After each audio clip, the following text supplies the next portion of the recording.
모든 초점은 사람에게 있는 게 아니라 하나님께로 두는 게 예배의 정의인 것 같고, 결국 그것을 통해서 하나님을 알게 되고, 또 근데 그렇게 알게 하시는 것은 사실은 우리가 연구를 해서 또 우리가 뭔가를 노력을 해서 하는 게 아니라 성령님을 통해서만 알 수 있는 유일한 것이니까, 결국 예배는 이 삼위일체 하나님을 통해 다시 하나님을 알아가는 거, 그리고 그 하나님을 또 바라보게 되고, 그 하나님을 찾게 되고, 그 하나님을 누리고 또 나누는 그런 게 예배가 아닐까 생각합니다.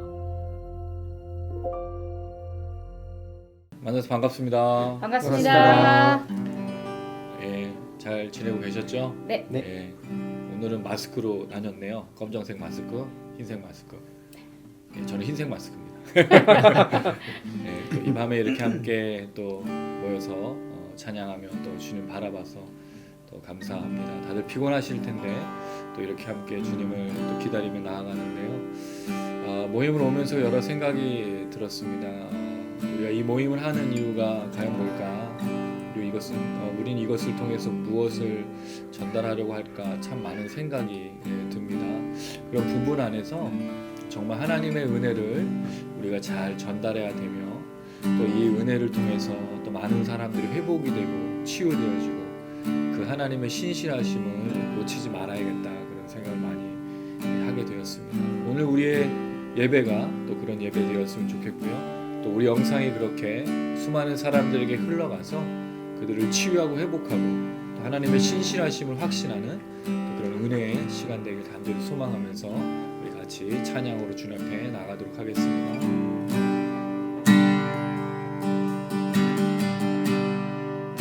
주님의 임재를 사모하네.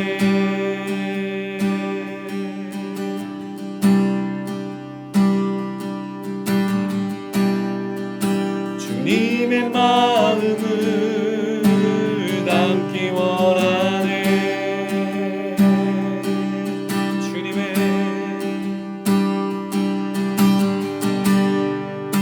주님의 은혜를 사모하네.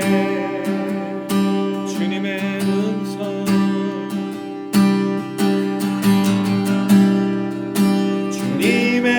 음성을 담기 원하네.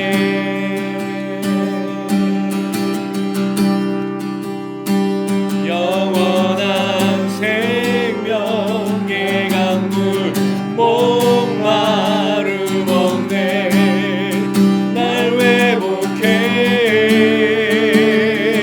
영원한 생명의 말씀 부족함 없네. 날 자유케.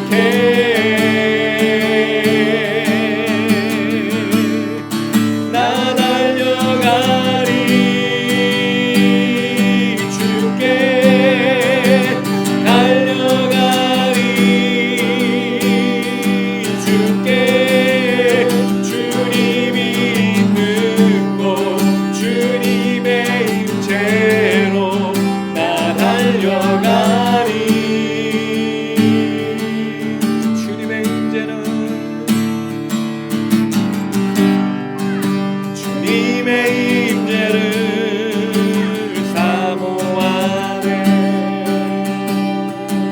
주님의 마음은 주님의 마음을 담기 원하네. 여러분 정말이신가요? 주님의 은혜를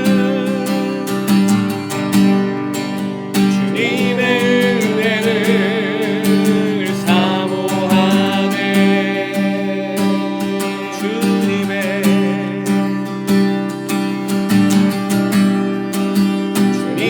음성을 듣기 원하네.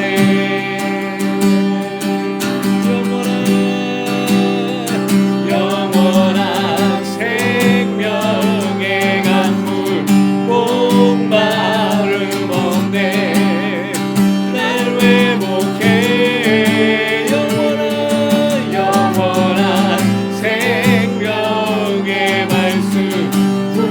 부족함 없네. 날 자유케 영원한 생명의 강물 목마름 없네. 날 회복해 영원한 생명의 말씀 부족함 없네. 날 자유케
위대하신 하나님 나는 믿네 나는 믿네 그 사랑의 능력을 그 사랑의 능력 위대하신 하나님 나는 믿네 나는 믿네 그 사랑의 능력을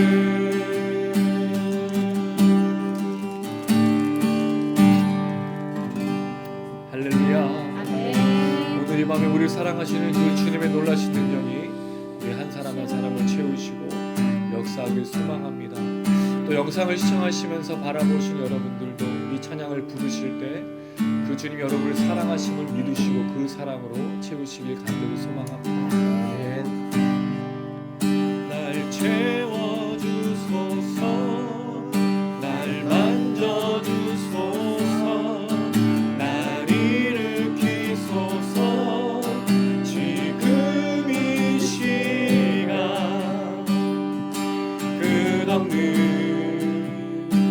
주님의 생명수로 나의 영혼에 부으소서 날 채워주소서 날 만져주소서 날 일으키소서 주 볼 수 있게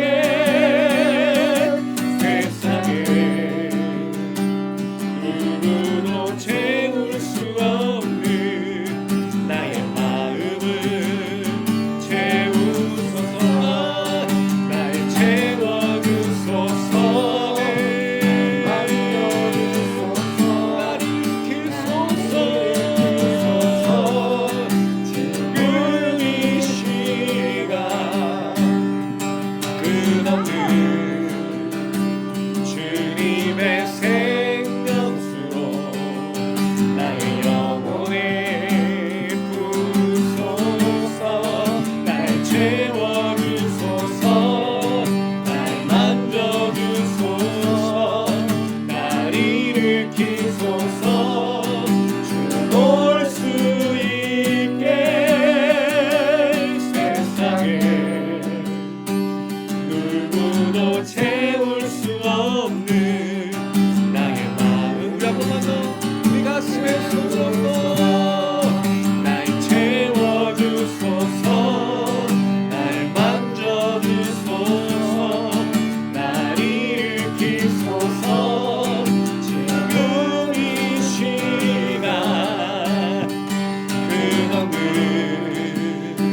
주님의 생명수로 나의 영혼에 부으소서 날 채워주소서 날 만져주소서 날 일으키소서 주 볼 수 있게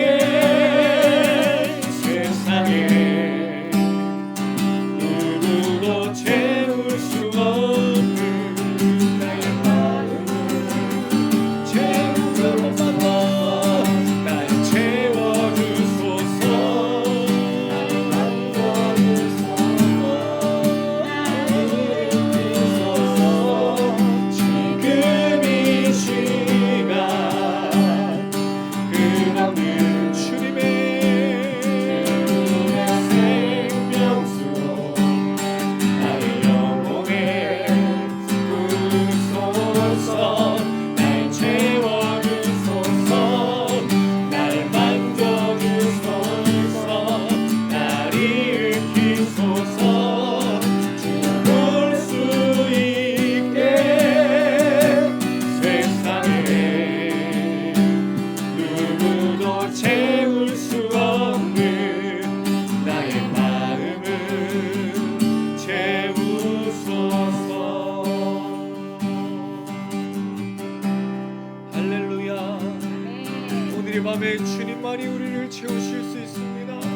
주님 우리에게 힘을 주시고 소망을 주시고 주님 믿고 걸어가는 가운데 성령으로 역사하여 주시옵소서 우리를 만져주시고 우리를 만나주시고 우리와 함께하여 주시옵소서 기도하겠습니다.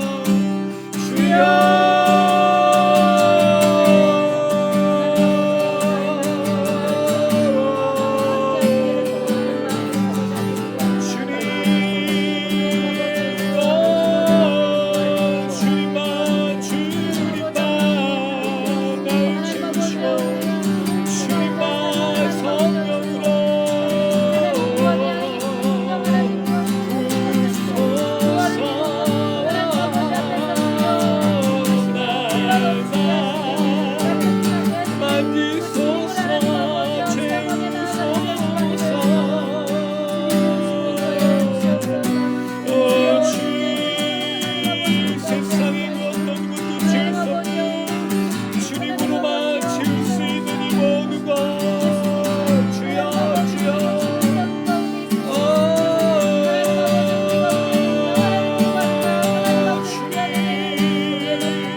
대표해서 최은영 사모 기도 부탁드리겠습니다.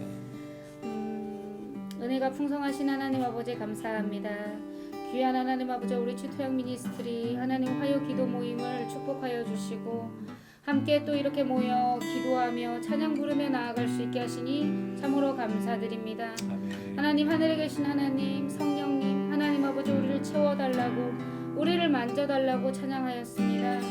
하나님 아버지 주님의 놀라우신 아버지 그 섭리와 하나님 은혜와 성령 하나님의 아버지 만지심이 하나님 우리 가운데 함께하여 주셔서 하나님 아버지 우리 가운데 정말 주님을 체험하며 체휼하며 하나님 아버지 주님을 아버지 느끼며 나아가는 아버지 귀한 예배가 될 수 있도록 도와주시옵시고 우리만 알고 우리만 아버지 은혜를 누리는 그 하나님이 아니라 하나님 우리 주변 사람에게 하나님 흘러 넘쳐 흘러 하나님 그 은혜를 전하는 저희 우리 추토양 미니스트리가 될 수 있도록 아버지 함께 하시고 인도하여 주시옵소서. 하나님 아버지 이 일들을 위하여 또 하나님 아버지 어려운 시대를 살아가며 하나님 모여 힘을 얻고 또 하나님 아버지 말씀을 듣고 찬양 가운데 하나님 아버지 힘을 얻고 살아갈 힘을 얻기 위하여 하나님 이 자리에 모였습니다. 하나님 아버지 함께하여 주셔서 아버지 또 한 주를 하나님 아버지 걸어갈 수 있는 힘을 허락하여 주시옵시고 목사님의 말씀 속에 우리가 찬양 속에 하나님 아버지 성령 하나님의 만지심을 하나님 아버지여 정말 민감하게 받아들이며 나아가는 오늘의 모임이 될 수 있도록 주님 도와주시옵소서. 항상 자리를 지키시는 하나님 우리 단장님과 이 회사를 주님 기억하여 주시고 하나님 아버지 주님 앞에 헌신하며 나아가며 주님을 사랑하는 마음으로 이 모든 것들을 섬기실 때 하나님의 귀한 축복이 하나님 아버지 이 귀한 장소 가운데 흘러넘칠 수 있도록 주님 도와주시옵시고 이 자리에 모여 예배드리는 저희와 하나님 아버지 이 자리에 오지 못한 귀한 지체들 가운데에도 동일한 은혜 허락하여 주셔서 하나님 아버지 이 모임을 사모하며 영상으로 함께 나아갈 때라도 하나님 아버지 주님의 귀하신 은혜 함께 풍성하게 나누는 귀한 하나님 우리 모임의 영상이 될 수 있도록 주님 함께하여 주시옵소서. 아멘. 말씀 전하시는 목사님 하나님 끝까지 붙잡아 주셔서 하나님 아버지 귀한 주님의 말씀 아버지 정말 잘 전하며 하나님 아버지 또 그대로 살고자 노력하고 있사오니 보아는 그 가운데도 귀한 은혜로 함께하여 주시옵소서. 오늘의 예배 가운데 주님의 은혜가 더욱더 풍성하여지고 우리를 만지시고 우리를 채워주시는 귀한 은혜가 하나님 아버지 풍성한 모임이 되기를 소원하오며 이 모든 말씀 예수님의 이름으로 기도드렸습니다. 아멘. 아멘.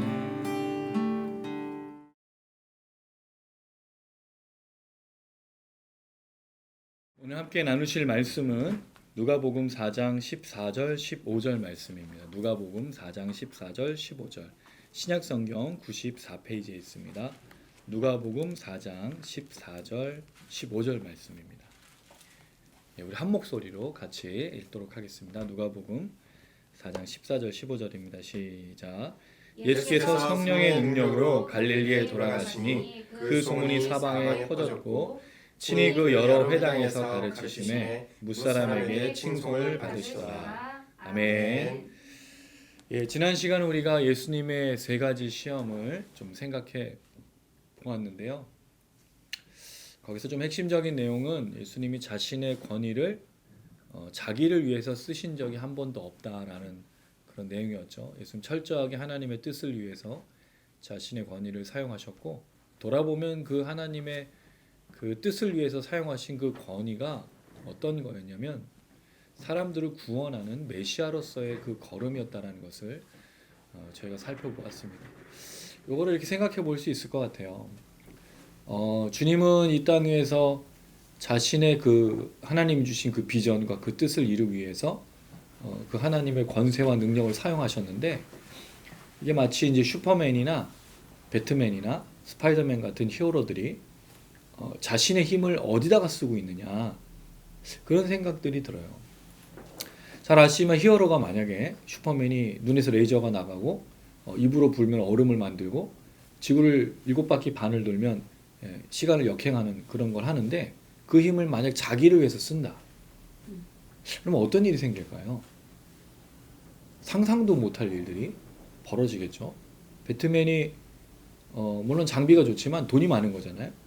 그 돈을 자기를 위해서 쓴다고 생각해 보세요. 그 히어로라는 영혼은 없는 거죠. 히어로가 아니라 빌런들이 되겠죠. 악한들, 원수들, 그 세상을 지배하고 통치하는. 예수님의 그 하나님이 주셨던 권위와 그 능력을 어디서 썼느냐? 자기를 쓰지 않고 철저하게 구원을 받기 위한 하나님의 도구로서 그 모든 일을 사용하셨다라는 것. 그런데 왜 우리는 이 주님의 권위를 어디다 쓰려고 하냐 이거죠. 하나님이 주시는 권세, 능력, 또는 하나님께서 주시는 많은 축복들을 어디다 쓰고 있냐는 거죠. 대부분 다 자기가 먹고 마시는 데 쓰려고 그래요. 굉장히 이기적인 거잖아요. 우리가 하나님의 자녀가 아니면 모르겠어요. 하나님의 자녀인데 철저하게 우리는 우리를 위해서만 초점을 맞추고 있다는 거죠. 되게 재밌는 건 예수를 믿기 전에는 안 그렇다는 거죠. 예수님 믿기 전에는 원래 그랬어요. 예수님 믿으면서 시각이 바뀌고 삶의 가치관이 바뀌면서 하나님을 위한 존재가 되는데, 어느 순간 일정 부분을 지나가면 희한하게도 원래대로 돌아가 있다는 거예요. 되게 참 이상하죠. 그 신앙은 뭐와의 싸움이냐? 과거의 나와의 싸움인 거죠. 과거에 내가 어떤 사람이었느냐를 우리의 지금의 현실 속에서 계속 반복하고 있거든요. 그 권세를 가지고 이미 이겨낸 것에서 나와 싸워서, 그게 사실 뭐죠? 성화잖아요. 큰 의미에서 뭐 대단한 의미에서 성화가 거룩한 도성을 향해 가는 그런 철로 역정과 같은 이야기도 있겠지만 사실은 자기와의 싸움이거든요. 자기 십자가를 지고 자기를 부인하는 게 바로 그 훈련인 거잖아요. 그래서 그런 면에 있어서 코로나가 우리의 신앙을 점검하는데 아주 중요한 그런 도구라는 생각이 들어요. 과거에 나와 싸우고 있는가? 아니면 현재의 나를 위해서 싸우고 있느냐가 문제인 거죠. 과거의 나의 죄악된 모습과 싸우고 있는 게 아니고 현재의 나를 위해서 그 권위를 싸우고 있다면 문제가 있다는 거예요. 그런 좀 생각이 들고요. 이어서 예수님께서 갈릴리로 가시는 공생의 시작인데 갈릴리로 나와요. 근데 재미있는 건 이 공생의 시작에 누가는 이렇게 얘기를 하죠. 다시 한번 14절을 한번 보시면 되겠는데요. 시작. 예수께서 성령의 능력으로 갈릴리에 들어가시니 그 소문이 사방에 퍼졌고. 자, 예수님이 갈릴리에 돌아가셨다라는 게 소문이 퍼졌단 말이에요. 예수님 갈릴리 돌아가신 게 왜 소문이 퍼졌을까요? 사실 아무 의미가 없잖아요. 세례받고 시험 받으셨는데 그건 사람들이 알고 있는 내용이 아니에요. 그럼 예수님이 갈릴리로 돌아가셔서 그 소문이 사방에 난리가 사실은 없다라는 거죠. 요 장면만 보면 세례받고 그 다음에 이 그 시험 받으신 거, 이거는 아무에게도 알려진 게 아닌데, 근데 무슨 소문이 났냐 이거죠. 사실은 이게 요한복음에 보면 예수님의 첫 번째 이적이 있죠. 물이 변하여 포도주가 되고 질병을 치유한 사건이 있어요. 갈릴리 오시기 전에. 그러면 이 사건이 요한복음에는 기록이 됐는데 왜 누가복음에는 없냐라는 거죠. 그런데도 예수님의 소문이 퍼졌다는 건 분명히 그거를 염두에 두고 있었다는 말이에요. 그런데 신기하게도 예수님께서 갈릴리로 돌아가시는 게 소문이 났어요. 그러면 소문이 나려면 어느 정도 돼야 소문이 나죠? 서울시 서대문구 부가인로 22나길에 사는 저 같은 사람은 소문이 날 리가 없어요. 왜? 모르니까. 우리 교회 뭐 저랑 만났던 몇 분들만 아는 거지 아무도 이 세상에 관심도 없고 그런 거예요. 최태양이 저는 이제 만약 화요기도 모임을 이제 그 영상을 올리면 온 세계가 열광할 줄 알았죠. 할렐루야. 그랬는데 아무 반응이 없어요. 왜죠? 서울 천구석, 물론 천구석은 아니지만 제가 누군지 모른다라는 거예요. 소문이 안 나요. 그럼 예수님도 사실 소문이 날 리가 없다라는 거죠. 근데 소문이 났다라고 되어 있고 그럼 그 소문이 난 이유가 있어야 되는데 누가는 여기 설명하지 않고 있다라는 게 더 중요한 거예요. 그러면 누가는 뭐에 초점을 맞추고 싶었는가? 요 내용을 푸는 건 이렇게 되어 있습니다. 15절인데요. 15절 한번 읽어볼게요. 시작. 친히 그 여러 회당에서 가르치심에 무사람에게 칭송을 받으시더라. 자, 이 두 개는 아주 그래서 중요한 거예요. 뭐가 중요하냐면 소문이 사방에 퍼졌다라는 말을 누가는 어떻게 풀어주고 있냐면 친히 그 여러 회당에서 가르치셔서 사람에게 칭송을 받으셨다. 그럼 이게 앞뒤를 보면 예수님이 소문나신 이유가 뭐죠? 누가는 예수님이 소문난 것을 기적이나 어떤 이적이나 이런 것 때문에 난 것보다는 뭐에 대한 것으로 보여주세요? 여러 회당에서 가르치신 것 때문에 사람들이 칭송해서 칭송하다는 말은 찬양하다, 감사하다, 축하하다, 영광 돌리다 여러 뜻을 갖고 있어요. 그럼 예수님의 가르치심에 사람들이 놀란 거죠. 예수님 회당에서 가르치실 때 사람들이 그 가르치심에 놀랐어요. 이게 언제 한 번 있었죠? 12살 때. 부모님과 함께 성전에 올라갔을 때 예수님이 거기 있는 선생님들하고 막 대화하는 걸 보고 그들도 이상하게 여기고 놀라고 그랬었죠. 그럼 예수님의 가르치심엔 뭔가 있었다는 거예요. 그리고 그것 때문에 소문이 난 것처럼 보인다는 거죠. 자, 그러면 누가는 예수님을 어떤 분으로 알려주고 싶었다는 생각이 드세요?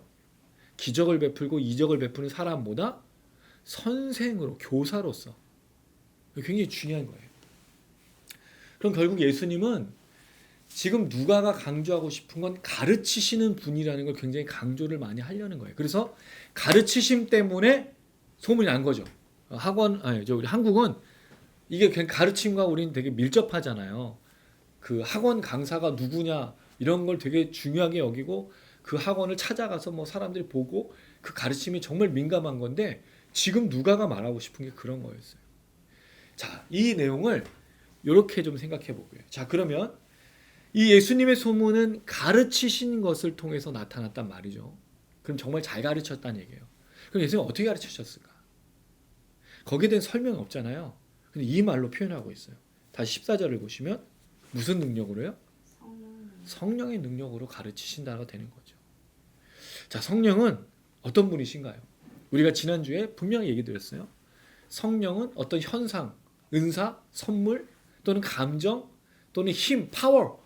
그래서 원래 없던 사람이 갑자기 이 성령을 슉 들이마셔가지고 왁 벌컥이 돼가지고 막 힘을 발휘하는 그게 아니라 그랬죠.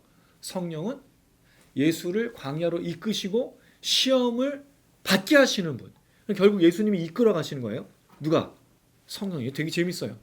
예수님이 걸어가신 길이 아니고 누가 이끄는 길이라는 거죠. 성령께서. 그리고 지금 가르치시는 것도 누가 역사하시는 거예요? 성령께서. 그러면 예수님은 철저하게 성령을 따라 인도되고 성령을 따라 모든 것을 하고 계시다라는 거죠. 사랑하는 여러분, 이게 기독교에 굉장히 중요한 거예요. 성령은 힘, 파워 그렇게 나타나기도 하고 은사로도 나타나기도 하지만 성령은 그리스도인들에게 뭐를 제공해 주냐면 인도하시는 길을 제공해 주셔요. 발음을 잘못하면 이런 기로 생각하는데 그 길입니다. 죄송해요. 길을 길을 보여주시는 분이라는 거죠. 우리가 하나님의 길, 하나님의 뜻을 찾고 싶으면 뭐 해야 돼요? 성경책을 이렇게 덮고 있다가 갑자기 딱 펴서 이게 오늘 하나님의 말씀이다 이렇게 하는 게 아니라는 거죠. 누구를 의지해야 되는 거예요? 성령을 의지해서 하나님의 뜻을 찾으셔야 돼요. 왜? 성령님이 우리를 바른 길로 인도해 주실 거거든요. 성령이 인도해 주시는 거 걷고 성령이 말씀하는 대로 말하고 성령이 가라는 대로 가면 되는 거예요. 주님보다 앞서지 않고 성령이 이끄시는 대로 움직이는 게 우리 안에 필요하다는 거죠. 이스라엘 백성들이 광야에서 지나갔던 불 끄는 거 구름 기둥이 인도하는 대로 갔던 거예요. 정처 없이 간 게 아니에요. 분명 하나님의 인도하심이 있었다는 거죠. 여러분 만약에 지금 앞으로 뭔가를 고민하고 있고 이 코로나 시국에 정말 두려우시다면 성령을 의지하십시오. 할렐루야. 성령을 통해서 한 걸음 한 걸음 내딛으십시오. 내가 지금 뭔가를 준비하고 있어요. 그럼 어떻게 성령을 의지하죠? 성령님 이게 맞는 길인지 보여달라고 하시는 거예요.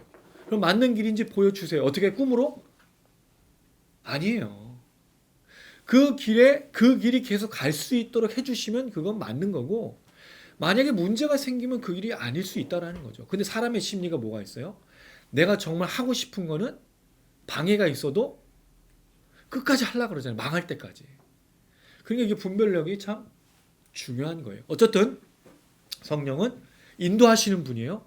그래서 지금 이 시대에 여러분 정말 걱정되고 염려되시면 성령을 의지해서 성령을 따라 걸으시길 바랍니다. 저는 이게 굉장히 큰 훈련이라고 생각해요. 제가 요새 하고 있는 훈련, 제가 취토양교회 취토양 미니스트리 하면서 받는 훈련이 이겁니다. 성령님이 인도해 주시는 대로 걷는 법. 잘 걸을 수 있을까요? 아니에요. 잘 못 걸었어요. 또 잘 걷기도 해요. 근데 보여주셔요. 분명히.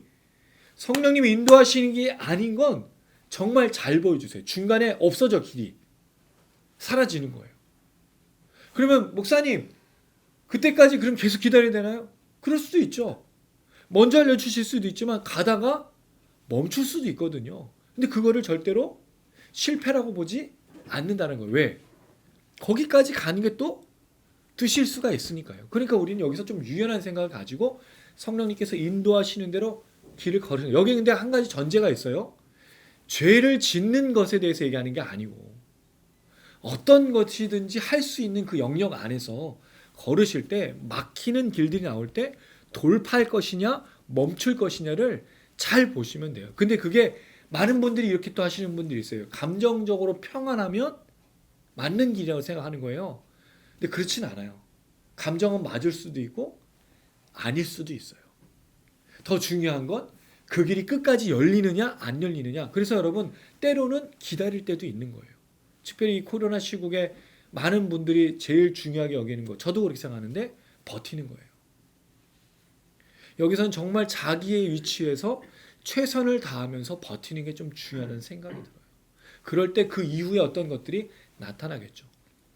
그 부분을 말씀드리고요. 두 번째, 예수님은 오늘 성령을 통해서 뭐 하시냐면 가르치신다는 거죠. 성령을 통해서 가르치시는 것은 굉장히 중요해요. 특별히 한국 교회 또 목사들 또 성도들도 마찬가지예요. 우리 성령을 의지해서 가르치고 성령이 말하게 하는 대로 말해야 돼요. 그러면 이건 뭘까요? 성령을 통해서 설교하고 성령을 통해서 가르치고 성령을 통해서 말하는 것 우리가 또 여기서 어떻게 생각하냐면 어떤 감동을 생각하는 거죠. 내가 어떤 은혜를 받고 내가 어떤 감동을 생각하면 그날 성령을 받은 거예요. 근데 그거를 잘 생각해야 될 게 뭐냐면 어느 부분에서 은혜 받았느냐가 중요한 거죠. 정말 그날의 그 말씀을 통해서 깨달은 것을 은혜로 여기느냐 아니면 다른 부분들이 있어요. 설교에. 그게 뭐가 있죠? 영상을 보여준다든지 어떤 다른 것들을 읽는다든지 누군가의 간증을 듣고 은혜를 받을 경우도 있다는 말이죠. 그게 틀린 건 아니겠지만 그게 자신의 길과 자기가 생각하는 것에 깨달음을 줄 수 있느냐는 좀 고민해 봐야 되는 거예요. 그랬을 때 깨달음을 주는 것이 먼저의 원칙이었으면 좋겠습니다. 학사 에스라가 이스라엘 백성들이 율법책을 잃어버린 이후에 포로의 기한에 돌아와서 율법책을 발견하고 이스라엘 백성들에게 말씀을 던졌어요. 그들은 하루 왼종일 12시간 이상을 서서 말씀을 들었는데 거기서 뭐가 일어나죠? 그들이 하나님의 말씀에 감동받고 은혜 받은 게 아니라 죄를 깨달은 거예요. 자식이 조상들의 죄를 깨닫고 자기들의 죄를 깨달으면서 하나님 앞에 엎드리고 이제 우리가 어이할 거. 근데 재미있는 건 베드로가 설교했을 때, 오순절 성령 강림 이후로 끝나고 베드로가 설교했을 때 많은 사람들이 듣고 뭐라 그랬냐면, 형제여 우리가 어찌할꼬 어이할꼬, 자기의 죄를 발견하고 회개케 된 깨달음이 왔다라는 거죠. 그래서 저는 말씀의 역사, 성령 역사는 먼저는 깨달음이라고 생각합니다. 그래서 오늘 그날의 그 말씀을 듣고 무언가 자기를 돌이켜보고 발견하고 회개케 되고 또한 어떤 것들을 깨닫게 되었다면 그게 성령의 말씀이라고 생각하는 거죠. 그랬을 때 이 일을 준비하는 설교자는 뭘 준비해야 될까요? 감동을 주고 은혜를 주기 위해서 애쓰는 게 아니고 그날의 그 말씀이 어떠한 내용인지를 잘 가르쳐야 된다는 거죠. 예수님은 사람들에게 어떻게 설교하셨을까요? 어떤 내용들을 회당에서 가르치셨을까요? 예수님 하나님 나라의 복음을 증거했다고 그랬잖아요. 그러면 예수님은 그들에게 뭘 전해주려고 애썼겠냐는 말이에요. 비유도 많이 말씀하셨고 때로는 강력하게 회개하라고 말씀하시기도 하시고 때로는 위로의 말씀도 건네기도 하셨어요. 그러나 예수님은 사람들에게 은혜를 끼치는 말을 전한 게 아니었어요. 예수님은 그 사람들에게 정말 필요한 것들을 던지셨다는 거죠. 그럼 사람들에게 정말 필요한 게 뭐냐라는 또 질문이 생길 수가 있어요. 이렇게 한번 질문을 드릴게요. 여러분에게 지금 필요한 게 뭐가 있을까요? 지금 당장에 뭐가 필요하시죠? 필요한 게 없는 표정이시네요. 다 만족스럽다. 중요한 나의 목자시니까 너무 많아요. 너무 많아서 말할 게 한 가지가 없어요. 그럼 예수님은 그 사람들의 필요를 어떻게 보셨을까요? 참 신기한 건 예수님은 사람들의 필요를 채우실 때 그들이 현실적인 문제들을 해결해 주는 게 아니었어요. 근데 현실적인 문제 속에 여러 가지가 포함되죠. 뭐 부부 갈등, 남편과 뭐 자녀, 또는 뭐 미래의 진로, 또는 먹을 거의 문제. 근데 예수님 한 번도 이걸 해결해 준 적이 없다는 거죠. 예수님 무슨 문제를 해결해 줬죠? 죄의 문제인데 특별히 병, 귀신 들린 거. 근데 이게 다 뭐와 연결돼 있어요? 죄와. 물론 죄로 인해서 온 병이 아닐지라도 예수님 병 고치는 일을 반드시 죄와 연결시켰어요. 왜? 그 사람이 병 고치로 끝나지 않고 반드시 구원받을 수 있도록. 그럼 결국 예수님께서 하신 이 설교 모든 말씀의 내용은 뭐였다는 거죠? 그 사람이 죄인됨을 깨닫게 하고 자기가 메시아라는 걸 믿게 하는 역사들을 성령을 통해서 이루셨다는 거죠. 그러면 설교자가 깨닫게 해줘야 될 말씀이 뭐였을까요? 매일 우리가 듣는 말씀 속에서 우리는 어떤 것들을 발견해야 될까요? 물론 우리 삶의 문제에 있어서 하나님이 아버지가 되시고 분명히 전능하신 능력을 역사해 주신다는 사실도 믿어요. 그리고 그런 기적이 나타나야 되겠죠. 그러나 그 기적은 반드시 어디로 연결돼야 되냐는 거예요. 기적만 맛보고 감사로 끝나는 게 아니고 이 기적을 주신 분이 누구냐로, 그리고 그것이 신앙으로 고백되어지는 것으로 나가야 되는 게 성령의 역사라는 거죠. 근데 많은 사람들이 자신의 필요를 채우는 분으로 예수를 자꾸 이해하려고 하는 거예요.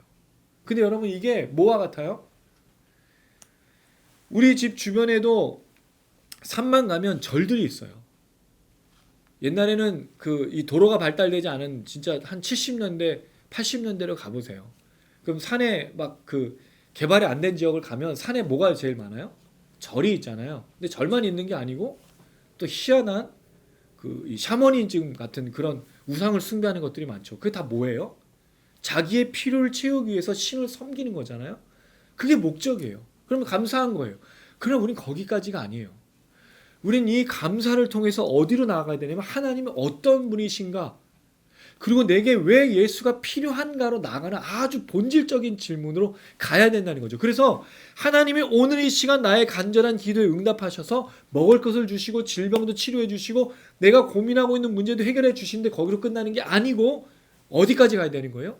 예수가 나의 죄를 깨끗게 하시고 용서하시는 구주, 내가 그 예수님을 다시 기다리는 부분으로 나가야 된다는 거죠. 이게 기독교예요. 이게 신앙이에요. 근데 많은 사람은 다 어디서 멈추냐는 거예요. 기적만 경험하고 응답만 경험하는 것으로 멈추려고 있다는 거예요. 그 다음에 있어야 될, 예수가 진짜 오신 목적이 뭐냐면 그 사람이 병을 낫게 해주고 귀신을 쫓아냈는데 문제는 뭐예요? 죄의 문제에 허덕이고 있고 여전히 죄 가운데 있다면, 예수를 구주 영접하고 있지 않다면 그 사람의 문제가 해결된 게 아니거든요. 이게 우리가 전해야 될 말씀인 거예요. 거기에 덧붙여서 우리가 살아가는 형편 속에서 우리가 끝까지 믿음을 잃지 않고 포기하지 않고 견딜 수 있도록 권면의 말씀을 해주고, 더불어서 거기에 하나님께서 기적적으로 우리에게 채워야 될 것들을 채워주시는 그 은혜가 나타나길 기도하지만 그것으로 끝나지 않을 수 있도록 계속하여 우리는 권면해야 된다는 거죠. 왜요? 우린 누구를 기다려야 되는 거죠? 예수를. 만약 이걸 안 하면요, 이 작업을 안 하면 우리 자꾸 어디로 들어가요? 우리의 현실만 계속 되뇌이다가 끝난다는 거예요. 여러분 재밌는 게 있어요. 제가 예전에 사역했던 교회는요, 그런 일이 있었어요. 예배가 끝나고 은혜를 다 받고 나와요. 식당에 가면 뭐를 하냐면 욕을 해. 욕을 하는 사람들이 가득해요. 또 뭐를 해요? 거기에 관심이 뭐냐면 집 얘기, 아파트. 아주 그쪽에 아주 그냥 그거를 너무 중요하게 여기는 지역이기 때문에 매일 나오는, 그럼 예배 드리고 나서 하는 얘기가 뭐냐면 욕하든지 아파트 얘기하든지 집이 얼마나 오르냐, 어디를 투자할 거냐. 근데 여러분 생각해 보면 이게 대부분의 사람들의 관심 아닌가요? 우리 예배 잘 드리고 나와서 결론적으로 하는 게 뭐냐면 그 말씀대로 살아가기 위해서 애쓰고 도전하고 권면하는 것. 여러분 그런 얘기를 한번 들어보신 적 있어요? 예배 끝나고 나서 오늘 목사님 말씀 속에 우리의 마음을 울리고 깨닫게 하고 정말 내가 죄를 회개해내며 형제의 내가 어이할고 이렇게 나누는 얘기를 들어보신 적이 있으세요? 교회 예배 끝나고? 은혜 받았다고 말하지만 사실 우리 삶의 그 말씀을 가지고 도전하면서 서로 나누고 간증하는 것들을 하기가 쉽지 않은 거예요. 다시 뭐로 돌아가죠? 네 아들은 어떻고 네 딸은 어떻고 결혼은 어떻게 하고 집은 어떻게 얻을 거고 이 세상에 돌아가는 속으로 바로 들어가 버린다는 거죠. 그 예수를 믿는 의미가 사실은 제가 볼 때는 전혀 없다라고 생각해요. 왜? 그건 예수 안 믿어도 하는 고민이거든요. 이게 문제라는 거예요. 우리 거기서 넘어가야 된다는 거예요. 그 고민 하지 말라라는 게 아닙니다. 당연히 고민이 되죠. 여러분 집이 없는데 집 가지는 게 문제가 되나요? 아니에요. 집을 얻기 위해서 애쓰고 또 하나님께 간구해야 되는 게 맞아요. 질병의 문제, 여러 가지 문제 다 우리가 놓고 기도할 수 있는 거예요. 문제는 거기로 끝이 아니라는 거죠. 그 해답을 얻고 나면 다른 걸 또 기도할 거잖아요. 뭘 기도하실 거예요? 집을 한 번 놓고 기도하면요, 그 집이 끝나고 나면 무슨 기도를 하죠? 더 큰 집을 놓고 또 기도한다고요. 만족이 없어요. 만족이. 이 세상을 사는 동안. 그러니까 그거는 기도는 하나님께 맡기고 우리가 해야 될 간구와 깨달음은 어디에 있는 거죠? 내가 늘 죄인됨을 깨닫고 메시아이신 예수를 잊어버리지 않게 노력하고 그가 다시 오실 것을 기다리는 삶으로 걸어가는 게 사실 우리는 늘 이 리마인드하고 리피트해야 되는, 반복해야 되는 아주 중요한 거예요. 저는 이 얘기를 좀 드리고 싶어요. 그리고 예수께서 성령의 인도하심을 따라 자기의 사역들을 걸어가실 때 그는 가르치는 사역을 했다는 거죠. 예수님은 기적만 베푸신 게 아니에요. 가르치셨어요. 왜? 자기가 메시아라는 걸 사람들이 알아야 되잖아요. 이 사람들에게 정말 전달해 주고 싶은 건 내가 하나님의 아들이고 너희가 나를 믿지 않으면 그 죄에서 해결할 수가 없어. 나를 믿어야 돼. 나의 구원을 받아야 돼. 성령을 받아야 돼. 죄를 회개해야 돼. 이 얘기를 하고 계신 거죠. 이게 성령을 통해서 역사하는 거죠. 그래서 우리의 설교를 들으면 죄에 대한 얘기를 하면 나에 대한 얘기구나. 그 죄에 대해서 고백하고 죄를 회개하게 되고 무릎 꿇고 엎드리고 이런 일들이 일어나는 거예요. 저는 지금도 그 밤을 잊을 수가 없어요. 교갱협, 옛날에 오카른 목사님 살아 계셨을 때 사랑의 교회 수양관에서 교회 갱신협의회 목사님들, 전도사님들 모든 목회자들이 모여서 그 집회를 해요. 3일 동안. 거기서 그 오카른 목사 한마디 했어요. 너희들은 죄인이다. 아주 강력하게 얘기했어요. 근데 그런 목사들 그닥 죄인이 아닙니다. 사역을 그렇게 열심히 하니 그렇지 않아요. 그 밤에 부르짖고 주여 용서하소서. 제가 제일 기억나는 거예요. 목사님들이 하는 게 주여 용서해달라고 간구하는 거예요. 왜? 죄인이니까. 목회를 하지만 죄인이니까. 죄를 짓고 있으니까. 이 목회를 할 때마다 더 느끼는 그 공포감, 두려움, 더 밀려오니까, 더 민감해지니까. 사실 이런 반응들이 이 성령을 통해서 좀 일어났으면 좋겠습니다. 추태양의 메시지도 그렇고요. 우리의 메시지도 그래요. 우리 기독교인들의 메시지가 그거잖아요. 세상은 죄인이고 예수 없이는 살 수가 없어. 그게 우리의 메시지 아닌가요? 빛과 소금 역할이잖아요. 빛을 보여줘서 빛을 딱 비추면 어둠이 사라지게 되지만 그 어둠 가운데 있는 사람은 드러날 거잖아요. 빛으로. 그럼 그들이 그 빛을 보고 예수를 보고 뭐 하게 되는 거죠? 성령을 통해 회개케 되고 무릎 꿇고 구주를 붙들게 되는 역사가 있다는 거. 누구 때문에? 우리들 때문에. 우리의 메시지를 통해서, 우리의 삶을 통해서 성령의 인도함을 따라 걸어가는 그 삶을 보고 한 명 한 명을 보고 사람들이 무릎 꿇고 엎드리는 거죠. 교회 종소리만 들리면 예수의 심장이 벌렁벌렁했잖아요. 저 종소리 들으니까 무릎 꿇고 내가 숙연해지고. 근데 지금은요, 종도 없어졌지만 교회 빨간 십자가도 요새 보기도 어렵고, 요새 교회가 혐오 시설이잖아. 누구도 우리를 통해서 무릎 꿇고 엎드리고 그런 일이 일어나지 않고 있다라는 거죠. 지금 교단별로 보니까 약 10만 명이 줄어들었다고 해요. 이 짧은 몇 달 동안 10만 명. 교회 떠난 거예요. 교회는, 놀라운 게 교회는 승승장구하고 행복이 있을 때 부흥하는 게 아니에요. 교회는 어려울 때, 괴로울 때, 멸시당하고 조롱당하고 핍박받을 때 부흥한다고. 근데 지금 이 사람들이 사라져버렸어요. 물론 어느 정도의 자기들만의 이유가 있는 것도 맞아요. 그들을 비난하는 게 아니에요. 그 과정 견디셔야 돼요. 욥처럼. 그리고 하나님께로 돌아오셔야 되죠. 문제는 기독교가 지금 여기서 어떤 걸음으로 걷느냐가 굉장히 중요해요. 성령 인도를 따라 진정한 교회됨으로 걸어가고 성도됨으로 목사됨으로 걸어가야 사람들이 우리를 보고 숙연해지고 무릎 꿇고 예수를 필요로 하게 된다라는 거죠. 예수 믿었더니 뭐가 되고 뭐가 됐다가 아니라 예수 믿었더니 죄인이 구원받아 내게 소망이 생겼어. 나는 죽음이 두렵지 않고 주님 다시 오실 때까지 걸어갈 삶의 소망이 생겼어. 비록 내 상황이 지금 너무 힘들고 내가 내일 먹을 것도 없는 그런 사람이지만 나는 주님 안에서 만족합니다라고 할 수 있어. 그래야 사람들이 그 신앙을 보고 주께 무릎 꿇고 엎드리지 않겠습니까? 근데 우리가 하는 것은 여유가 있고 부가 있고 물질이 있고 먹을 게 있어야 하나님을 찾고 예수를 말한다며 뭔가 잘못된 이야기들 하고 있는 것이 아닌가 생각합니다. 그래서 성령의 역사는 인도, 길을 보여주시는 것. 두 번째는 말씀의 역사라는 거죠. 이 말씀의 역사가 우리에게 매일매일 다가오고 넘치기를 주님의 이름으로 축원합니다. 전해지고 나눠지는 것. 그게 바로 성령을 통해서 예수께서 하신 일이에요. 자, 여기에 보면 갈릴리로 들어가신, 그래서 이 14절 15절이 두 구절이지만 사실 누가복음에 굉장히 중요한 구절입니다. 왜?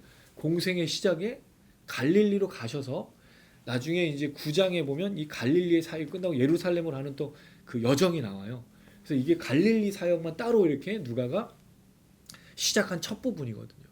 특별히 갈릴리로 갔다라는 말을 강조하고 있다는 거죠. 그럼 갈릴리가 뭐냐? 갈릴리는 이스라엘 북쪽에 있는 지역이에요. 거기에 보면 디베레 바다, 뭐 갈릴리 바다, 또 게네사렛 호수, 긴네렛 호수 여러 이름을 부리고 거기에 보면 갈릴리 북쪽 지역에 여러 지역이 있어요. 거기 예수님의 고향인 나사렛도 있죠. 진짜 태어난 곳은 베들레헴이지만 북쪽 나사렛에 있었어요. 이 갈릴리라는 지역은요, 좀 어떤 지역이 사마리아 좀 달리 사마리아는 이스라엘 백성들이 멸망당해서 쫓겨났을 때 거기에 이방 민족하고 섞어 놓았던 혼혈 민족 쪽이 있었던 곳인데 갈릴리는 그렇진 않았어요. 거기는 이방인 지역이 따로 있고 갈릴리 안에 유대인 지역이 있어요. 이방인과 유대인이 섞여 있는 게 아니라 같이 살고 있지만 이방인, 유대인 이렇게 살아있다는 거죠. 그럼 이 지역에 살고 있는 유대인들은 어떻게 보면 굉장히 변두리에서 시골 동네처럼, 왜 이방 민족이랑 같이 살고 있다는 말 자체가 주변 인물이라는 거잖아요. 중심에 사는 사람들이 이방 민족, 왜냐면 중심에 이방인들이 들어올 수 없으니까. 그러니까 그런 지역이었던 거죠. 근데 이 갈릴리로 가시는 사역이 나오고 있다는 거예요. 그럼 이걸 누가는 왜 기록했을까? 복음이 유대인들만이 아닌 이방인들에게도 전해진다라는 걸 보여주고 있어요. 누가 이걸 보여주고 있어요. 성령의 인도를 따라 어디로 간다고요? 이방인이 있는 그 지역으로 가신 예수님을 지금 소개하고 있는 거죠. 그렇게 이방인이 있는 곳으로 가시는 예수님 때문에 우리에게 뭐가 생긴 거예요? 우리에게 구원과 복음과 은혜의 역사가 생긴 겁니다. 만약에 이방인에게 가지 않았다면 유대인들만 구원받았을 거잖아요. 구약의 이스라엘 백성들만 하나님의 백성이었다면. 그런데 온 유대와 사마리아와 땅끝까지 이르러. 그래서 여러분, 우리에게 복음이 전해져서 누군가가 피를 흘리고 누군가가 땀을 흘리고 누군가가 눈물을 쏟았던 그 열심을 통해 우리에게 이 복음이 전해서 지금 우리가 이 신앙생활을 하고 있는 겁니다. 그래서 여러분, 우리는요, 어떤 사람이냐? 누군가의 눈물의 씨앗이 열매 맺은 사람들인 거예요. 기억하셔야 돼요, 여러분. 우리는 그냥 교회를 다닌 사람이 아니에요. 누군가가 우리를 위해서 복음의 씨앗을 뿌리고 눈물을 흘리고 무릎 꿇고 기도하고 엎드려 기도하고 하나님 저 영혼을 살려달라고 해서 구원받은 사람이 우리라는 거죠.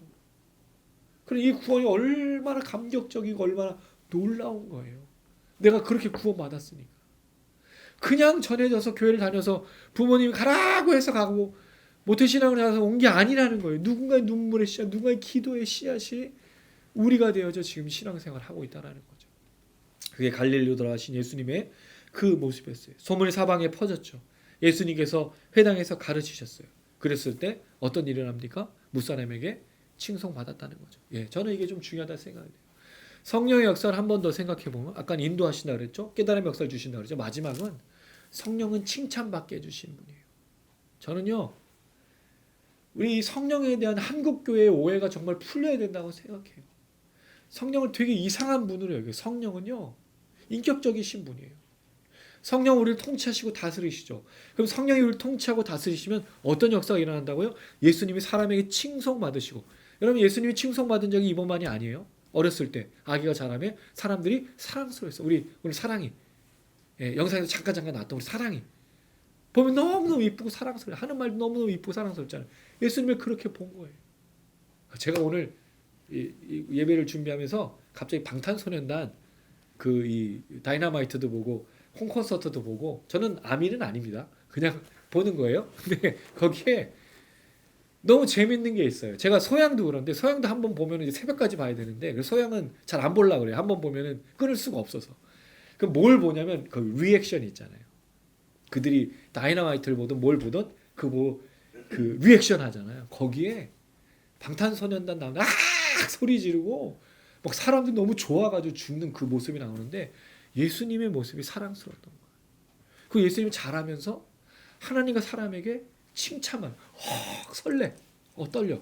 근데 우리를 보면, 사람들이 우리를 보면 막 설레나요? 그리스도인들을 보면서 좋아 죽겠어요. 왜 우리는 안 그러냐는 거예요. 성령의 역사가 있으면 칭송받고 사랑스러운데 손가락질 당하고 뒤에서 십자가라 물고기 표시 보면 사람들이 더 욕하고 그렇지 않나요? 교회만 보면 목사라는 걸 알면, 그래서 어디 가서 목사라고 얘기하기도 참 창피해요. 지난번에 친한 목사님하고 카페에 가서 둘이서 목사 막 이런 얘기 하는데 자꾸 옆에가 이렇게 막 보여지고 위축이 되더라고요. 지금 시대 우리가 사랑스러워 가야 되는데 성령을 통해서 나타나는 것은요 변화예요. 무슨 변화가 일어나죠? 그 전에 안 했지만 성령의 9가지 열매를 맺잖아요. 사랑, 희랑, 오래 참음, 온유, 절제, 충성, 자비, 긍휼. 이게 우리의 성품이잖아요. 그럼 당연히 사랑스러워 가야죠. 칭찬받죠. 성령이 우리 안에서 작용하면 이런 일들이 일어나요. 성령은 우리에게 파워, 방언, 기적 이게 아니라고요.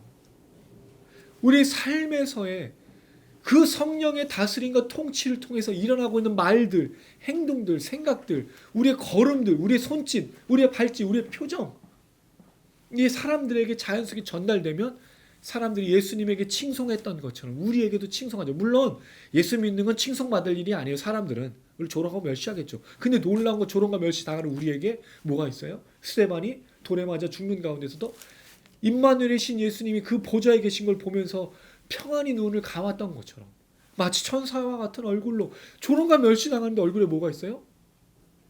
평안이 있어요. 기쁨이 있어요. 어느 것에도 눌리지 않는, 어느 것에도 억눌리지 않는 얼굴에서 반짝반짝 피가 나. 이게 뭘 바르고 다크서클을 지우기 위해서 뭘 하고 화장을 해서가 아니에요. 그러잖아요. 우리가 광채. 그 사람에게 나타나죠. 왜? 성령님이 그를 주장하시고 통치하시니까. 우리의 말, 우리의 눈빛, 얼굴빛, 우리의 몸 행동이 하나하나가. 그러면 참 이 얘기 할 때마다 부끄러워요. 운전을 하면서 올 때 이게 잘 안 돼. 온화한 표정도 잘 안 돼. 그리고 제가 무언가에 꽂혀 있으면 다른 일을 할 때 말들이 잘 안 돼. 참 부끄럽습니다. 그러나 성령이 통치를 하셔서 또 오늘도 회개하고 또 그 표정으로 걸어가게. 근데 여러분 이게 안 웃긴데 웃으려면 그 썩은 썩소 말고 썩은 미소 말고 진짜 성령님이 주장하셔서 어떤 상황 환경 속에서도 평안함을 유지하는 거, 그런 빛을 발휘하는 거, 그게 예수께서 성령을 통해서 하시는 역사들이었어요. 이 길을 인도하시고 가르치시고 그 사람의 변화를 이끌어내시는 거죠. 이건 여러분 교회에서의 일이 아니에요. 교회에서도 물론 그런 모습이어야 하지만 진짜 우리의 모습은 어디서 드러나죠? 삶이잖아요. 가정, 특별히 정말 가정에서 남편과 아내, 부모와 자녀로 성령을 따라 열매 맺는 삶을 사셔야 돼요. 그런 표정과 가정에게서 칭찬 못 받는데 누구에게 칭찬받겠어요? 한국에도 유명한 속담이 있잖아요. 깨진 바가지가 바깥에서 깨진다. 속이는 거예요. 부모와 자녀, 부부가 그리스도인으로서 성령을 따라 걷는 거. 이건 자연스럽게 어디로 연결될까요? 삶의 터전이 우리의 직장, 우리 걸어가는 것, 버스를 타든 운전을 하든 누군가를 만나는 그 걸음 속에 의식하지 않고 우리 자연스럽게 안에 있는 성령께서 우리를 역사하셔서 끊임없는 생명수 같은 그분이 우리를 주장하셔서 성령의 충만을 통해서 시와 노래와 찬미로 그렇게 예배하는 것만이 아닌 삶이 자체가 노래하고 찬양하고. 사실 제가 오늘 방탄소년단에게 은혜를 좀 받았어요. 거기 노래 중에 스프링데이라는 봄날이 있어요. 물론 옛날에 뭐 여자친구가 됐든 뭐 애인이 됐든 그 사람이 보고 싶다라고 하는 노래인데 언젠가 봄날이 올. 근데 거기서 그 RM 남준이가 그런 얘기를 하더라고요. Spring day will come. 봄날은 올 거다. 코로나 시국에 제가 그게 은혜가 되더라고. 코로나 이 어려운 시국이 끝나고 이제 봄날이 올 거라. 이게 마치 무슨 성경도 아닌데 찬양도 아닌데 또 은혜가 되더라고요. 그래요, 여러분. 그날을 기다리고 걷는 거죠. 근데 그 그리스도인들 안에서 끊임없이 솟아나는 생명수이신 성령께서 우리가 그렇게 위로하시면서 걷게 하시는 거죠. 그렇게 말하라고 하시는 거죠. 이건 자연스러워. 은혜가 흘러가는 거지. 은혜를 채우니까 은혜가 흘러가는 거예요. 근데 우리가 은혜가 없으면 먼지 나오는 게 먼지. 곡소리가 나오는 거죠. 은혜가 있으면 자연스럽게 은혜를 흘려보내요. 그게 성령이 하시는 역할이거든요. 예수님의 공생의 시작을 이렇게 하고 계세요. 가야 될 땅이 갈릴리로 가셨어요. 중요한 땅이죠. 유대인과 이방인들이 섞여 살고 있는 그 땅에 가셨어요. 그리고 거기서 성령의 인도를 따라 이제 가르치셔서 사람들에게 칭송을 받으시는 그 역사를 이뤄간다는 거예요. 성령 역사입니다. 우리 치토양 미니스트리 또 영상을 시청하시는 분들 이 성령을 통해서 이 어려운 시국에 잘 걸으셨으면 좋겠어요. 성령이 우리에게 끊임없이 주어주시는 그 통치와 다스림을 통해 평안함이 흘러나오고 은혜가 흘러나오고 그래서 우리가 마땅히 맡겨진 사람들에게 예수를 전함으로 구원해내고 살려내고 그런 기적과 간증이 정말 풍성하게 일어나길 간절히 소망합니다. 그래서 여러분이 영상을 보시면서 물론 여러분 이건 성경은 아니지만 방탄소년단의 봄날 보고 싶은 그 사람들이 만나는 물론 그거는 애인도 되겠지만 그 사람들은 이제 팬을 얘기하겠죠. 근데 우리는 주님을 기억하는 거죠. 주님 다시 오실 거예요. 우리에게 봄날은요. 코로나 끝나고 행복한 그날도 있겠지만 우리가 정말 기다려야 되는 봄날은 주님이 다시 오는 날입니다. 우리 그날을 향해서 걸어가는 거예요. 그때까지 소망 잃지 않으시고 믿음 잃지 않으시고 성령으로 끊임없이 충만하셔서 흘려보내시는 그런 여러분들 되시길 주님의 이름으로 축원합니다. 아멘. 예, 또 우리 말씀 들은 거 기억하면서 함께 찬양했으면 좋겠습니다. 우리가 모여있는 곳에 주님이 임재하신다라는 그 말씀을 자주 우리가 쓰는데요. 그 말씀의 본질은 죄악된 영혼을 구원하기 위한 교회의 노력과 공동체에 대해서 주님 함께 하신다고 약속했고요. 주님이 함께 하신다고 약속한 것은 또 이런 부분에 있습니다. 우리가 가르치고 전할 때 주님이 함께 하신다고 그랬습니다. 이 치토양 모임에 주님 분명 함께 하심을 믿습니다. 왜냐하면 이 어려운 시국에도 우리가 예수를 놓지 않고 우리의 죄를 회개하며 수많은 사람들을 살려내고 건져내기 위해서 걷는 것 주님 분명히 함께 하실 줄로 믿습니다. 그리고 하나님은 또 이 영상도 사용하시는 분이십니다. 그게 흘러가든 은혜가 나타나길 소망하고요. 오늘은 우리에게 임재가 나타나지만 영상을 시청하시는 분들에게는 그 찬양을 부를 때 하나님의 임재를 또 누리시게 하실 줄로 믿습니다. 아멘. 우리 그 주님을 기억하며 찬양합니다. 하늘의 문을 여소서, 이곳을 주목하소서. 주를 향한 노래가 꺼지지 않으니 하늘을 열고 보소서. 이곳에 임재하소서. 주님을 기다립니다. 기도의 향기가 하늘에 닿으니 주여 임재하여 주소서. 이곳에 오소서. 이곳에 앉으소서. 이곳에서 드리는 예배를 받으소서. 주님의 이름이, 주님의 이름만이, 오직 주의 이름만 이곳에 있습니다. 하늘의 문을 여소서. 이곳을 주목하소서. 주를 향한 노래가 꺼지지 않으니 하늘을 열고 보소서. 이곳에 임재하소서. 주님을 기다립니다. 기도의 향기가 하늘에 닿으니 주여 임재하여 주소서.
주셔서 우리를 통치하고 다스리시는 줄로 믿습니다. 끊임없는 생명수 같은 주의 성령으로 우리를 통치하시고 다스리셔서 성령의 열매를 맺으며 우리 삶의 터전에서 교회에서 이 나라의 민족 가운데 우리의 삶에서 주님의 놀라신 능력을 일어날 수 있는 힘을 허락하여 주시옵소서. 우리 안에 임재하여 주시옵소서. 우리 기도를 들어응답하여 주시옵소서. 우리를 만나주시고 우리를 사용하시고 우리를 성령으로 채워 주시옵소서. 우리 주의 한 몸을 입고 간절한 마음으로 기도하시겠습니다. 주여 주님 성령이여 주님의 이름으로 우리 가운데 나갈 수 있도록 인도해 주시고 주의 성령의 충만함으로 모든 일 감당할 수 있도록 인도하여 주셔서 주님 아버지 주여 우리에게 주의 충만한 성령 우리를 다스리고 주장하시고 우리에게 말씀하셔서 갑자기 연구하는 것이 아니라 주의 성령으로 우리를 채우며 믿음으로 걸어가는 우리 모두가 믿어요 주시옵소서. 하나님 가정에서 부부와 자녀가 부부가 하나님 온전한 믿음으로 서로를 돌아보며 하나님 우리의 삶이 주의 성이 우리를 나누는 삶이 되게 하여 주시고 주님 가정으로부터의 영광 가정으로부터의 은혜가 흘러올라가 하나님의 민족 가운데가 회복이 되어지고 치료되어지는 놀라운 역사 나타날 수 있도록 인도하여 주시옵소서. 주님 우리를 함께하여 주시옵소서. 아버지 주여 주님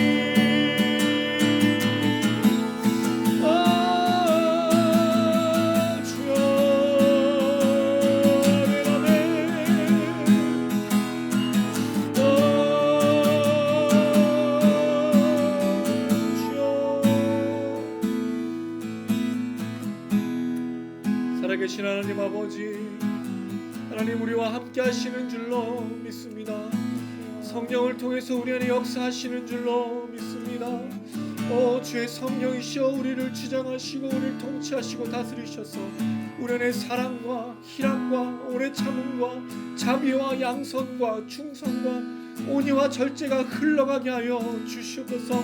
우리를 주장하시는 그 능력으로 우리가 치유받고 회복되어지고 주님 우리의 기도의 향기가 온전히 올라가 주님께서 받으시는 예배 되어지고 주님의 은혜가 우리 가정으로 올라가는 놀라운 역사 허락하여 주시옵소서. 성령의 충만한 부모와 자녀 성령의 충만한 부부가 되게 하여 주시옵소서.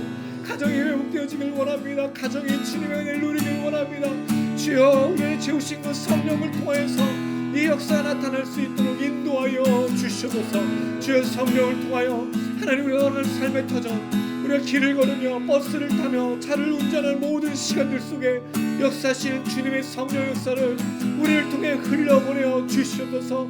우리 직장에 우리의 삶의 터전에 우리가 만나는 사람들에게 정말로 예수의 향기를 증거하고 예수의 편지로서 성령을 흘려보내는 은혜를 흘려보내는 우리 모두가 될 수 있도록 하나님 인도하여 주시옵소서. 오 하나님 아버지 기대합니다. 소망합니다. 오늘 이 시간 가운데 역사하시는 그 하나님께서 우리 모든 지체들의 삶의 터전에서 역사하시고 동행하여 주시고 그 은혜를 흘려보내게 하실 것을 믿고 기대하며 소망합니다. 더불어 하나님 아버지 이 영상이 그렇게 쓰임받게 될 줄로 믿습니다.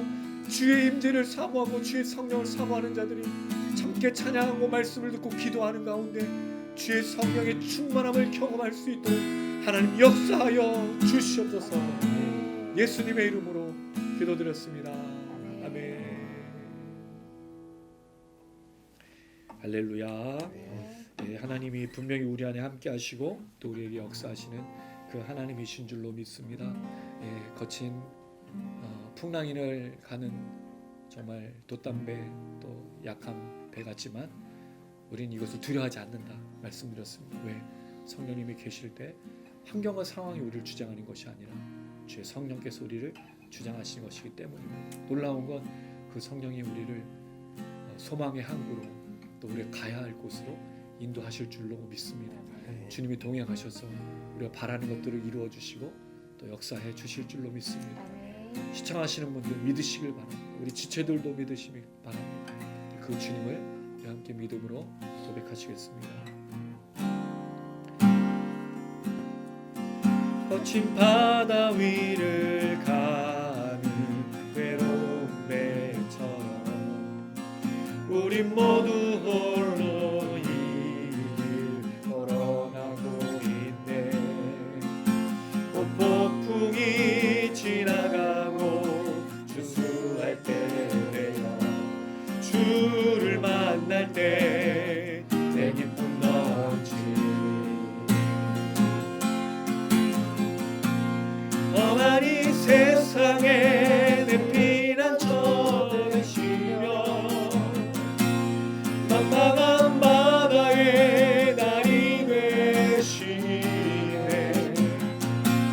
주 나의 구원자 하늘의 문 되시네.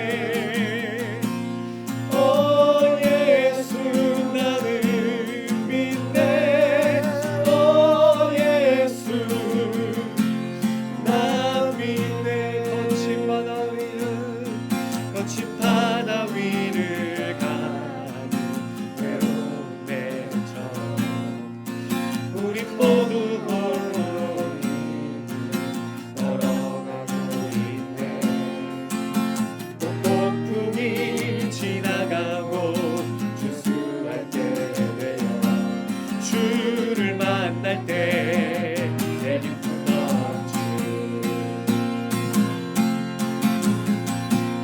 험하니 세상에 내 피난처 되시며 만만한 바다에 날이 되시네. 주 나의 구원자 하늘의 문 되시네. 오 예수 나는 믿네. 오 예수 나 믿는 번도 거친 바다 위를 가는 외로운 배처럼 우리 모두 홀로 이 길 걸어가고 있네. 폭풍이 지나가고 주수할 때래요. 주를 만날 때 내 기쁨 넘치니 험하니 세상에 내 피난처 되시며 만만한 바다에 날이 되시네. 주 나의 구원자 하늘의 문 되시네. 오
주님 그렇습니다.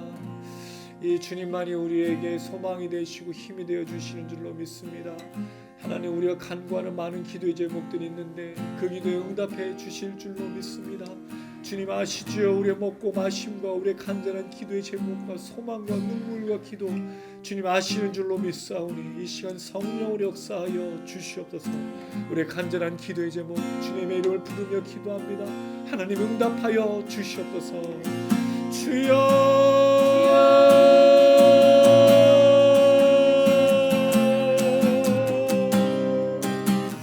아멘 아멘.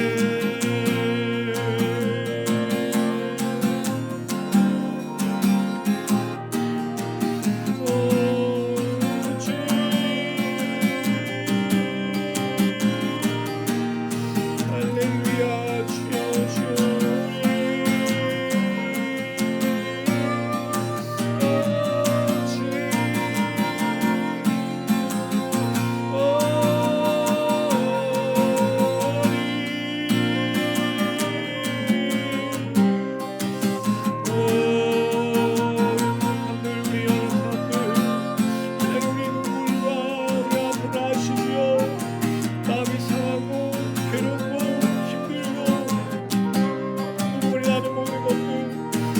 소망도 없이 걱정만으로 살아가는 우리에게 주님 다시 한번 주님의 은혜로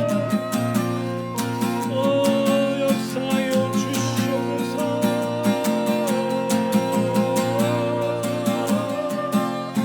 아버지 피난처 되시고 주님 우리의 구세가 되시며 우리의 산성과 우리의 모든 것 되어주시옵소서. 주님만이 우리의 모든 것입니다. 주님만이 우리 모든 것입니다. 하나님 우리를 불쌍히 여겨주셔서 이 어려운 시기를 잘 견디며 믿음으로 끝까지 걸어갈 수 있도록 아멘 아멘. 간절한 기도 우리 눈물 우리 아픔들을 주님 들으시고 주님의 놀라신 능력과 은혜로 치유하시고 가시는 줄로 믿습니다. 할렐루야. 주님 아멘 아멘 아멘.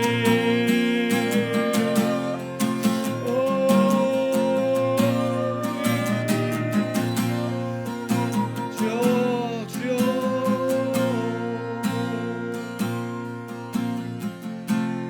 하나님 우리 중에 상처가 있는 자들이 있습니다. 마음이 낙심하여 절망한 자들이 있습니다. 도대체 어떻게 마음을 추스려야 될지 어떻게 나아가야 될지 고민하는 수많은 사람들이 있습니다. 주여 그 마음을 위로하여 주시옵소서. 주님 치료하여 주시옵소서. 낭망하거나 절망하지 않게 하여 주시고 거친 풍랑에 잠잠케 하시고 다리를 놓아주시는 그 주님을 경험할 수 있도록 위로하여 주시옵소서. 그래서 다시 한번 평안함으로 주님의 주신 은혜로 이 모든 어려움 속에서 넉넉히 걸어가게 하여 주시옵소서. 더불어 우리 중에 하나님 소망이 없이 그 병으로 인하여 눈물을 흘리는 사람들이 있습니다. 너무 오랫동안 기도하고 간구했지만 지금 낫지 않는 그 질병 때문에 눈물로 주 앞에 나가는 자들이 있습니다. 불쌍히 여겨 주시옵소서. 혈루증 앓았던 여인이 옷자락에다 손만 대도 낫겠다고 했던 그 믿음이 있었던 것처럼 주여 이들을 긍휼히 여겨주시고 불쌍히 여겨주셔서 치유하여 주시옵소서. 아버지의 그 병에서 노임을 얻게 하여 주시고 주님만을 바라볼 수 있도록 인도하여 주시옵소서. 또 더러운 우상과 더러운 귀신에 사로잡힌 사람들이 있습니다. 하나님 상처와 아픔과 또 자기가 묻고 있었던 중독되어진 것들로 인하여서 벗어나지 못하는 많은 사람들이 있습니다. 주여 이들을 구원하여 주시옵소서. 주여 이들을 자유케 하여 주시옵소서. 언제 그들의 자유를 누려봤습니까? 언제 평안함을 누려봤습니까? 끊임없는 고통과 끊임없는 아픔과 끊임없는 두려움과 불안과 걱정과 염려, 끊임없는 쾌락과 끊임없는 잘못된 것들을 주님 그 속에서 놓여 자유케 되어질 수 있도록 주여 불쌍히 여겨 주시옵소서. 이 시대의 많은 교회와 성도들과 목사님들을 기억하여 주시옵소서. 아무 소망이 없습니다. 무엇을 바라봐야 될지 모릅니다. 하나님 그렇게 오랫동안 목회하고 그렇게 오랫동안 신앙을 섬겼던 교회가 무너지는 걸 보며 얼마나 가슴이 쓸어내리는지 주님 더 잘 아실 것이며 불쌍히 여겨 주시옵소서. 오히려 이 시간이 교회가 일어나는 시간과 주님을 다시 한번 바라보는 시간과 은혜의 시간 될 수 있도록 주여 인도하여 주시옵소서. 이 나라의 민족 가운데도 복음의 역사가 다시 한번 나타나고 부흥의 역사가 다시 한번 나타날 수 있도록 하나님 인도하여 주시옵소서. 의미 없는 싸움과 당쟁과 분쟁과 서로 미워하고 질시하는 것들은 떠나가게 하여 주시고 서로를 한 몸과 한 마음으로 섬기고 사랑하는 역사가 나타날 수 있도록 주님 인도하여 주시옵소서. 이래 우리 지토양 미니스트리를 세우셨사오니 우리 단장님이야 모든 지체들이 끝까지 걸어갈 수 있도록 용기를 주시고 소망을 주시고 믿음을 주시고 은혜를 주셔서 잘 감당할 수 있도록 인도하여 주시옵소서. 영상을 시청하시는 분들도 끝까지 믿음이 잃지 아니하고 각자 맡은 바 삶의 터전에서 최선을 다해 주님을 의지하며 주님 다시 오실 때를 기다리며 성령으로 충만하여 걸어갈 수 있도록 주님 인도하여 주시옵소서. 감사드리며 예수님의 이름으로 기도드렸습니다. 아멘. 가슴에 손 얹으시기 바랍니다. 지금 우리 주 예수 그리스도의 은혜와 하나님 아버지 무한하신 사랑과 성령의 교통인도 충만하심이 오늘 이 시간 성령에 이끌리셔 갈릴리 이방인과 유대인이 함께 사는 지역으로 들어가시며 성령에 이끌리셔 가르치시고 성령에 이끌리셔 칭송을 받으셨던 예수님처럼 성령의 인도를 따라 하나님의 뜻으로 걸어가고 그 성령의 충만함으로 이 세상 가운데 주의 복음을 나누는 자가 되며 성령의 역사로 말미암아 그 은혜를 흘려보내는 자가 되어 수많은 사람들을 치유하고 회복하기를 다짐하는 우리 모든 지체들 머리머리 위에 영상을 시청하시는 분들 위에 우리 지토양 미니스트리의 사역 위에 이 나라의 민족과 온 교회와 성도들 열방 위에 이제로부터 영원토록 함께 계실지어다. 아멘.